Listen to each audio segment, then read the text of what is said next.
Over 6 million people in the U.S. have heart failure. In fact, about 1 out of every 5 people over age 40 may develop heart failure in their lifetime.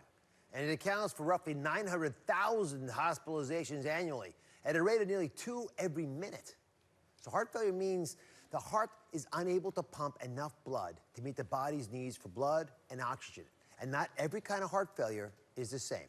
Today, we're showing you how to recognize the types of heart failure, as the condition can worsen over time if left untreated, and what you need to know to keep your heart pumping.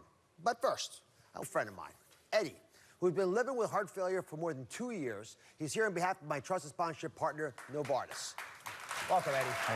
How are you? Listen, there are 2 major kinds of heart failure.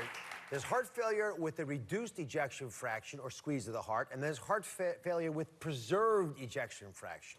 So I'm going to explain what these are in a second, Eddie, but what kind do you have? So I have heart failure with reduced ejection fraction. Right. And the experience that you've had, the symptoms, what's it been like having it? So I first noticed shortness of breath, just, doing everyday activities like carrying my groceries. And I tended to ignore these symptoms until one day I was walking on the treadmill at a pretty slow pace, and I felt like I just could not breathe. I knew at that time I needed to see my doctor, since this is something I could normally do without any trouble. So how did they diagnose that you had heart failure? What was it like hearing that? Well, it was difficult finding the right diagnosis. One night I decided to go to the ER because I noticed my body had just become so swollen. Yeah. When I went to the ER, they told me that I'd put on over 30 pounds of fluid, and I was admitted to the hospital. Yeah. I was completely shocked when they diagnosed me with heart failure. I mean, I was only 44 years old, and I have no family history of heart failure. Well, it can be very unpredictable, but if you can get it in time, it makes a huge difference. But I want everyone to understand what kind of heart failure we're talking about here. And so we're going to explain both kinds. So my friend had reduced ejection fraction of heart failure, but I'm going to walk you back to the heart in general. So let's go inside of you. This is what a healthy heart looks like, right? The blood is pumping normally through all the chambers, right? The blue on one side, the red on the other side, like it's supposed to. Now, once the blood gets to this last chamber here, the heart pumps out more than half of what's in there to your body, right? But with this kind of heart failure, where the heart begins to dilate, the main chamber of the heart here is stretched, it's weakened. The blood fills the chamber, but the heart can't contract properly to pump enough of that blood to the body. Then there's another type of heart failure, right? This is heart failure with preserved ejection fraction. And with this kind of heart failure, the chamber gets really thick, like you can see here. See how thick that is? Right? And the heart's contracting, it's pumping out the same percentage of blood that's coming in as in a healthy heart. But because the heart can't relax, it can't expand to fill with as much blood as before. You all clear on the difference, right? 2 different sides. So here to tell us more about the 2 types of heart failure is nurse practitioner Beth Davidson, who's here on behalf of my trusted sponsorship partner, Novartis. How do you diagnose heart failure, and what are the symptoms to look for, in addition to being swollen, 30 pounds of extra water weight being an example? Well, heart failure with reduced ejection fraction and heart failure with preserved ejection fraction can share symptoms. And like Eddie mentioned, they can be sort of non-specific and make diagnosis delayed.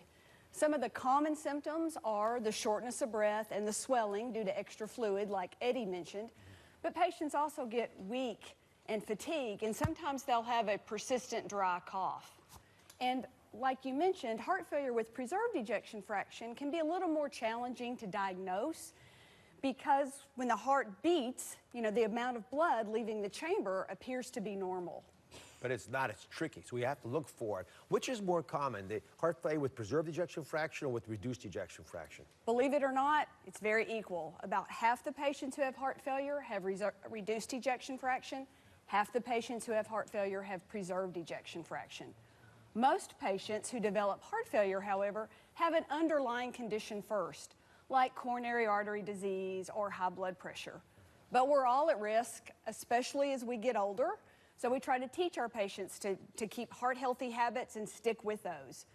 Lots of risk factors for heart failure, and you can find more information on keepitpumping.com. So if you're diagnosed with heart failure, what kinds of treatments are available for either of the 2 major types?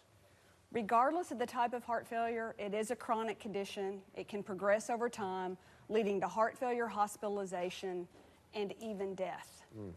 Unfortunately, for heart failure with preserved ejection fraction, there are not any approved treatments, although certain potential treatments are being studied now. For patients like Eddie with reduced ejection fraction, there are established therapies that are approved. The leading cardiology societies have a list of guidelines that list out heart failure specific medications. Eddie, how you doing now? I'm doing good. Since being diagnosed, I am on a medication regimen. I am happy to say I haven't been hospitalized since for heart failure. High five that. Yeah. That's a big deal. I know, right? And I take care of heart failure patients. That's the real sign of success. Yeah. In addition to the medications, I also manage my condition with a low-sodium diet. I work a full-time job, and I'm able to just do everyday physical activities in moderation, like swimming and hiking and gardening. Good for you. Very proud of you. Thank Eddie. you. What are the telltale signs, Beth, that things aren't working, that the heart failure is getting worse? Heart failure hospitalizations are a hallmark of disease progression or a sign that your condition is worsening. So if you've had a hospitalization, if you have worsening of your signs and symptoms, or if you're unable to do activities of daily living, sort of like Eddie reported walking on the treadmill, that would be a trigger to see your healthcare team. They might need to reevaluate or develop a different treatment regimen. The great thing about medicine and how it's advanced is if you get care in time, it makes a big difference. But what we fear most is what we don't understand. So thanks for coming today, and Eddie, to share with everybody. Thanks for your wisdom, and thanks for being a nurse, and nurse practitioner, all the other things that you do. For more information on heart failure, visit DrOz.com. Be right back. This segment was brought to you by Novartis.